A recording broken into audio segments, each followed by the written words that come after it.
శివాయ గురవే నమః. జ్ఞానక్షం యూట్యూబ్ ప్రేక్షకులందరికీ కూడా స్వాగతం. ఉచ్చాటనం తాంత్రిక షట్కర్మల్లో ఇది ఒకటి. చాలా మంది నన్ను దీని గురించి అడుగుతూ ఉన్నారు కాబట్టి దాని గురించి నేను మీకు తెలియజేస్తున్నాను. చాలా సులువుగా చాలా తేలికగా మీరు ఇది చేసుకునేటువంటి ఒక ప్రక్రియ కూడా నేను మీకు తెలియజేస్తాను ఇవాళ. కాబట్టి శ్రద్ధగా ఉండండి. ఉచ్చాటనం అంటే ఏమిటో మీకు ముందుగా తెలియాలి. చాలా మంది చాలా తప్పుడు అభిప్రాయాలతో ఉన్నారు. ఉచ్చాటనము అంటే ఏమిటి అని అంటే గనుక ఒక మనిషి ఒక స్థానముని విడిచి వేరే చోటికి వెళ్ళటమే ఉచ్చాటనము. ఒకానొక సమయంలో ఒక అతను ఒక అఘోరా దగ్గరికి వెళ్ళి ఉచ్చాటనం అంటే ఏమిటండి అని చెప్పి అడగడం జరిగింది. ఇది ఇటీవలే జరిగింది, నిజంగా జరిగినటువంటి ఒక సంఘటన. అయితే ఆ అఘోరా వాళ్ళకి అర్థమయ్యేటట్టు వివరించడం కోసం హఠాత్తుగా చెబుతాను నాయన ఇలాగొచ్చి కూర్చో అని చెప్పి అంటే అతను వెళ్ళి కూర్చున్నాడు. అయితే ఆ యొక్క వ్యక్తి విపరీతమైనటువంటి దుర్భాషలు అంటే అఘోరా విపరీతమైనటువంటి దుర్భాషలు ఆడి బూతులు మాట్లాడి తిట్టడం అనేటువంటిది మొదలు పెట్టాడు. చాలా అవమానాస్పదంగా హీనంగా మాట్లాడటం మొదలు పెట్టాడు. ఇంకా తట్టుకోలేక భరించలేక ఏమిటైంది ఇతనికి, ఏం జరిగింది ఇతనికి అని చెప్పి భరించలేక అతను అక్కడి నుంచి లేచి వెళ్ళిపోయాడు ఆ యొక్క వ్యక్తి. అయితే అప్పుడు ఆ ఘోర అక్కడి నుంచి చిరునవ్వు నవ్వుతూ మళ్ళీ ఒకసారి పిలిచాడు. సరే కదా అని చెప్పి ఆ యొక్క వ్యక్తి వస్తే ఇదే నాయన ఉచ్చాటనము అంటే అని చెప్పి నన్ను అన్నారనమాట. ఒక మనిషి ఒక స్థానం నుంచి ఒక ప్రదేశం నుంచి లేకపోతే మీ యొక్క జీవితాల నుంచి మీ దగ్గర నుంచి పూర్తిగా ఇంకా మీరంటే అయిష్టత కలిగి మీరంటే ఏమాత్రం కూడా ఇంకా మనిషికి ఇంట్రెస్ట్ కానీ శ్రద్ధ కానీ ఇష్టం కానీ ఏవి కూడా ఉండవు. అవన్నీ కూడా కోల్పోయి మిమ్మల్ని వదిలిపెట్టి వెళ్ళిపోవాలి అనబడేటువంటి విధంగా తయారు చేయటమే ఉచ్చాటనము. అలాగే మళ్ళీ ఇంక ఎప్పుడూ కూడా మీ యొక్క విషయాల్లో జోక్యం చేసుకోవాలని కానీ మీ జోలికి రావాలని కానీ అది మిమ్మల్ని నాశనం చేసి ఇబ్బంది పెట్టి బాధ పెట్టడానికైనా లేకపోతే మీ యొక్క మంచి కొరకైనా రెండూ కూడా పనిచేయవు. ఈ రెండిట్లో ఏ పరమైనటువంటి ఆలోచనలు కూడా ఆ వ్యక్తి ఇంకా చెయ్యడనమాట. ఇదే ఉచ్చాటనము అని అంటే ఆ యొక్క వ్యక్తి ఇంకా మిమ్మల్ని వదిలిపెట్టి వెళ్ళిపోయి ఇంకా మిమ్మల్ని పట్టించుకోవడం మీ జోలికి రాడు. అదే విధంగా దీన్ని శత్రువులకి కూడా మనం వాడవచ్చు. అయితే ఒకవేళ మీకు కనుక ప్రాణాపాయ పరిస్థితి ఉంటే ఎవరి వల్లనైనా కూడా శత్రువుల వల్లనైనా కూడా లేకపోతే ఇంకా కూడా రకరకాలైనటువంటి కుటుంబ సభ్యులు లేకపోతే మీ యొక్క స్నేహితులు ఎవరి నుంచి అయినా కూడా మీకు ఇబ్బందులు కనుక బాధలు కనుక లేకపోతే బ్లాక్మెయిల్ కి మీరు గురవుతున్నట్లయితే కనుక లేకపోతే మిమ్మల్ని చంపడానికి వచ్చేటువంటి శత్రువులైనా కూడా ఈ యొక్క ఉచ్చాటన ప్రయోగం వలన ఏం జరుగుతుంది అని అంటే ఆ వ్యక్తి ఇంకా పూర్తిగా మిమ్మల్ని ఇబ్బంది పెట్టాలని కానీ లేకపోతే మీ గురించి పట్టించుకోవాలని కానీ ఏమాత్రమో కూడా శ్రద్ధ అనేటువంటిది ఉండదు. పూర్తిగా నిర్లక్ష్యం అశ్రద్ధ అనేటువంటిది మీరంటే ఏర్పడుతుంది. ఇంకా మీ గురించి ఆలోచన చెయ్యాలి అని అన్నా మీ జోలికి రావాలన్నా కూడా ఆ యొక్క మనిషికి ఇంకా ఏమాత్రము కూడా నచ్చదనమాట. ఈ యొక్క ప్రక్రియని ఉచ్చాటనము అని అంటామన్నమాట. మరి చాలా సులువుగా తేలికగా ఈ యొక్క ఉచ్చాటన ప్రయోగం ఏ విధంగా చేసుకోవచ్చు అంటే నేను మీకు తెలియజేసి చూపిస్తున్నాను చూడండి. ముందుగా ఒక పసుపు మొక్క కావాలి. అర్థమవుతుంది కదా. పసుపు మొక్క అంటే పసుపు రంగులో ఉండేటువంటిదో లేకపోతే పసుపులు పూసేటువంటి మొక్క గురించి మాట్లాడట్లేదు నేను. పసుపు కొమ్ములు తయారయ్యేటువంటి మొక్క. ఈ యొక్క పసుపు మొక్క ఏదైతే ఉందో ఆ యొక్క మొక్క నుంచి పంచాంగాలు తెచ్చుకోవాలి. పంచ అంగాలు అంటే ఏమిటి? ఆ మొక్క యొక్క ఆకులు, ఆ మొక్క యొక్క వేరు, ఆ మొక్క యొక్క కొమ్మ, ఆ మొక్క యొక్క పువ్వు, ఆ మొక్క యొక్క పండు లేదా గింజ. ఆ యొక్క పువ్వు పూసే కన్నా ముందు చిన్నవి ఒక గింజల్లాగా మొగ్గల్లాగా వస్తాయి కదా, అవి కూడా మీరు ఒక 2, 3, ఒక 4 అయినా తుంచవలసి ఉంటుందన్నమాట. ముందుగా ఆ యొక్క మొక్కకి చక్కగా నమస్కారం చేసుకోండి. గౌరవంతో నమస్కారం చేసుకుని పలానా నాకు ఈ యొక్క వ్యక్తి వలన ఇబ్బందిగా ఉంది, దాని కొరకై నేను ఇది వాడాలి అని అనుకుంటున్నాను, నన్ను అనుగ్రహించమ్మా అని చెప్పి ఆ మొక్కకి నమస్కారం చేసుకుని అప్పుడు ఆ పంచాంగాలు కూడా కోసి సేకరించి తెచ్చుకోండి.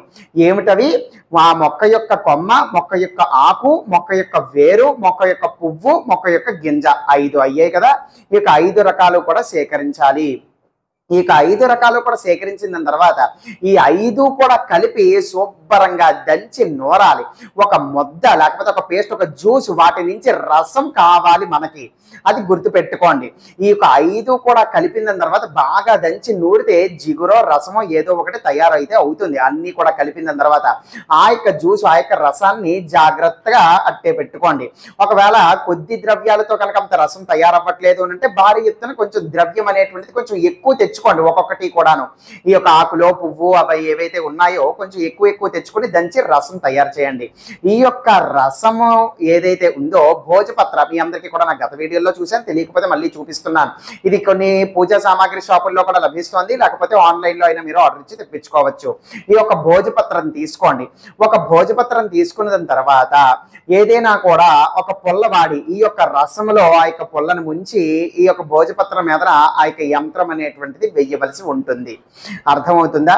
ఒకవేళ పుల్ల ఏ పుల్ల వాడాలి అంటే ఈ యొక్క పసుపు మొక్క ఉంది కదా, ఆ యొక్క పసుపు మొక్క యొక్క పుల్లే వాడవచ్చు, లేదా ఇతర ఏ ఒక్క మొక్క యొక్క పుల్ల వాడినా కూడా పర్వాలేదు. అయితే ఈ విధంగా యంత్రం అనేటువంటిది మీరు ఆ యొక్క భోజపత్రం మీద వేసుకోవాలి. ఏ విధంగా వేసుకోవాలనేటువంటిది చూపిస్తాను, జాగ్రత్తగా చూడండి. ముందుగా చెప్పేటువంటిది ఏదైతే ఉందో అది జాగ్రత్తగా వినండి. ఈ యొక్క యంత్రం అనేటువంటిది వేసుకోవాలి. వేసుకున్న దాని తర్వాత దాన్ని ఆరిపోనివ్వండి. అది మీకు కళ్ళకి కట్టినట్టుగా అద్భుతంగా మీకు కనిపించేయాల్సినటువంటి అవసరం లేదు. ఇదేమి కూడా ఒక రెడ్డో బ్లూవో పచ్చ రంగు యొక్క ఇంకు కాదు కదా అంత చక్కగా కళ్ళకి కనపడటానికి. కాబట్టి ఈ యొక్క రసంతో మీరు చక్కగా తయారైతే చేయండి. అది కళ్ళకి కట్టినట్టుగా అంత అద్భుతంగా కనిపించకపోయినా కూడా ఆ యొక్క డయాగ్రాము అంటే ఆ యొక్క ఆకారం ఏదైతే ఉందో అది చక్కగా అయితే వేయండి. వేసిన దాని తర్వాత పూజా మందిరంలోకి వెళ్ళండి. మీ యొక్క ఇష్టదేవుడి యొక్క ముందర పెట్టండి, ఆయనకి నమస్కారం చేసుకోండి. దాన్ని ఆరిపోనివ్వండి. ఆరిపోయిన దాని తర్వాత ఈ యొక్క భోజపత్రాన్ని జాగ్రత్తగా పూర్తిగా నలిపేసి గొండ చేసేయాలన్నమాట. అది చాలా పల్చగానే ఉంటుంది, చాలా అల్పంగా పల్చగానే ఉంటుంది. కాబట్టి గట్టిగా మనం నొక్కి పెట్టినా, గట్టిగా పిడికిలు బిగించినా కూడా రాలిపోతుంది అనమాట. ఈ విధంగా దీన్ని గీసిన తర్వాత ఆరిపోయిన తర్వాత దాన్ని పౌడర్ చేసేయాలి ఆ యొక్క యంత్రాన్ని. ఈ పౌడర్ చేసేసినటువంటి పదార్థం ఏదైతే ఉందో ఇప్పుడు తినే దాంట్లో కానీ తాగే దాంట్లో కానీ ఎందులోనైనా కూడా కలిపి ఎవరితోనైతే మీకు ఉచ్చాటన జరగాలో, ఏ వ్యక్తి మీదనైతే మీరు ఈ ఉచ్చాటన ప్రయోగం చేయాలని అనుకుంటున్నారో ఆ వ్యక్తి దాన్ని సేకరించేటట్టుగా మీరు ఇవ్వాలి. ఒకవేళ మీరు ఇవ్వలేకపోతే మీ యొక్క బదులు మీ యొక్క స్నేహితులో, ఇంట్లో వాళ్ళ సభ్యులో, లేకపోతే ఇంకొకలో ఎవరైనా కూడా మీ యొక్క చేతుల మీద కానీ ఇది తయారు చేయాలి, మీ యొక్క చేతుల మీద కానీ అందులో కలపాలి. ఆ యొక్క పదార్థం ఆ యొక్క ద్రవ్యం అనేటువంటి తీసుకుని వెళ్ళి ఎవరైనా కూడా ఆ యొక్క వ్యక్తికి ఇవ్వచ్చు. ఆ యొక్క వ్యక్తి అది సేకరించగానే మొత్తం అంతా కూడా మీకు కోరుకున్నటువంటిది జరుగుతుంది, అద్భుతమైన రిజల్ట్ ఉంటుంది. కేవలం ఒక 2 రోజుల నుంచే మీకు రిజల్ట్ అనేది గమనిస్తుంది. మీ గురించి పట్టించుకోవడం, మీ జోలికి రాడు, మిమ్మల్ని వదిలేస్తాడు. ఇంకా అంతేకాకుండా మీ జీవితంలో ఇంకా మళ్ళీ తన అడుగు అనేటువంటిది పెట్టడం. మీ యొక్క జీవితాల నుంచి ఇంకా పూర్తిగా ఆ యొక్క మనిషి అనేటువంటి వాడు దూరం అయిపోయినట్లే. మరి ఇందులో ఏమైనా సైడ్ ఎఫెక్ట్స్ ఉన్నాయా అని అంటే ఏమీ కూడా లేవు. ఈ యొక్క పసుపు మొక్క ఎన్నో ఔషధ గుణాలు కలిగినటువంటివి, ఎన్నో యాంటీబయోటిక్స్ కి కూడా దీన్ని వాడుతూ ఉంటారు. ఎన్నో ప్రయోజనాలు ఉన్నాయి. ఆరోగ్య విషయాలలో కూడా దీన్ని మనం సూచన చేస్తూ ఉంటాం. కాబట్టి ఎటువంటి సైడ్ ఎఫెక్ట్స్, ఇబ్బంది లేవు. ఆరోగ్యమైనటువంటి మొక్క అది అందరికీ కూడా తెలిసినటువంటిదే. పసుపు అనేటువంటిది ప్రమాదకరం కాదు, చాలా అద్భుతంగా ఆరోగ్యానికి మంచిదే. కాబట్టి ఏ మాత్రము ఇబ్బంది, ప్రమాదము లేదు. మనిషికి ఏమీ కూడా చెడు అయితే జరగదు. ఖచ్చితంగా మీరు ప్రయోగం అయితే చేయొచ్చు, మీకు పనిచేస్తుంది. ఇప్పుడు నాకు కమెంట్స్ లో మరి ఆ వ్యక్తికి ఇచ్చేటువంటి పరిస్థితి లేదండి, మరి ఎలాగండి అని దయచేసి అడగద్దు. ఎవరైతే ఈ యొక్క పని నేను చెప్పినటువంటిది చెయ్యగలరో వాళ్ళు చెయ్యండి. చెయ్యలేనటువంటి వాళ్ళ కొరకు సమయం వచ్చినప్పుడు మళ్ళీ నేను దానికి ఏ విధంగా చేసుకోవచ్చు అనబడేటువంటి విషయాలు నేను మళ్ళీ తెలియజేస్తాను. సర్వే జనా సుఖినో భవంతు. శుభార్పణమస్తు. అయితే ఈ యొక్క వీడియో ముగిసే కన్నా ముందు ఆ యొక్క యంత్రం ఏ విధంగా వెయ్యాలి అనబడేటువంటిది చూపిస్తున్నాను. అది చూసి అందరూ కూడా సెలవు తీసుకోండి.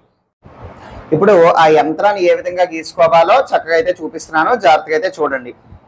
మీ అందరికీ కూడా సాధారణంగా వచ్చేటువంటి విధంగా చాలా సులువైనటువంటి పద్ధతిలో ఎలా వేసుకోవాలో చూపిస్తున్నాను.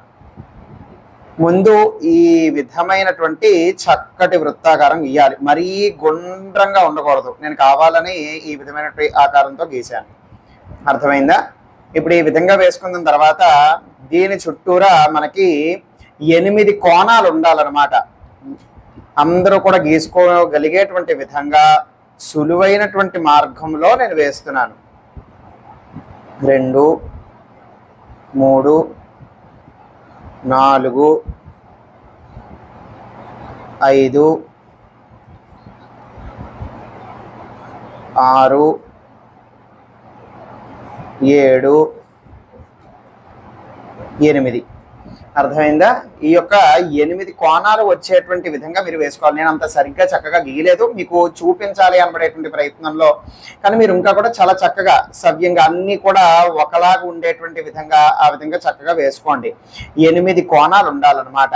ఇప్పుడు ఈ యొక్క 8 కోణాల దగ్గర కూడా మీరు ఒక బీజం రాయాలి. ఆ యొక్క బీజం ఏమిటి అంటే ఫట్.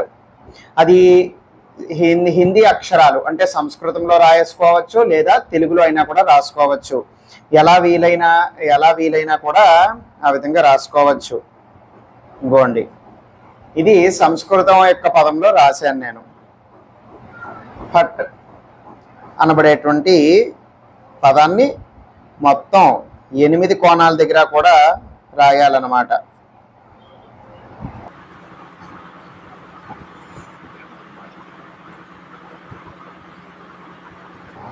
ఇది సంస్కృతం యొక్క పదాల్లో ఫట్ అన్నమాట. ఒకవేళ తెలుగులో రాసుకోవాలి అని అనుకుంటే ఈ విధమైనటువంటి పదాన్ని మీరు రాసుకోవచ్చు అన్నమాట. అందరికీ కూడా కనపడుతుంది కదా, చక్కగా అయితే చూడండి. ఒకవేళ తెలుగు ఒక పదంలో రాసుకోవాలి అనుకుంటే కనుక ఈ యొక్క అక్షరాన్ని మీరు రాసుకోవచ్చు, ఫట్. చిచి టా ఇది కాదు కదా. ఒకవేళ తెలుగు అక్షరంలో మీరు రాసుకోవాలి అని అనుకుంటే గనుక తెలుగు పదం చూపిస్తున్నాను చూడండి. ఒత్తు పా వేసి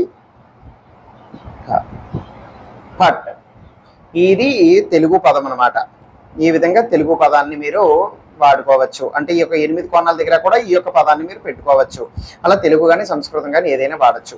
ఇప్పుడు ఈ యొక్క మధ్యలో మీ యొక్క శత్రువు ఎవరైతే ఉన్నారో, మీ యొక్క జీవితంలో ఇంక వాళ్ళు ఉండకూడదు, వాళ్ళ జీవితంలో మీరు ఉండకూడదు, వాళ్ళకి మీకు సంబంధం అనేటువంటిది ఉండకూడదు, మిమ్మల్ని ఇబ్బంది పెట్టకూడదు, ఇంకా మీతో మాట్లాడకూడదు, మీ జోలికి రాకూడదు అని ఎవరి గురించి అయితే మీరు కోరుకుంటున్నారో ఆ వ్యక్తి పేరు ఇక్కడ మీరు రాయవలసి ఉంటుందన్నమాట. ఆ వ్యక్తి యొక్క పేరు, ఉదాహరణకి సాయి అని అంటే కనుక సాయి, ఎలాగా ఆ వ్యక్తి పేరు మీరు ఇక్కడ రాయవలసి ఉంటుంది. ఈ విధంగా భోజపత్రం మీద చేసుకోవాలి.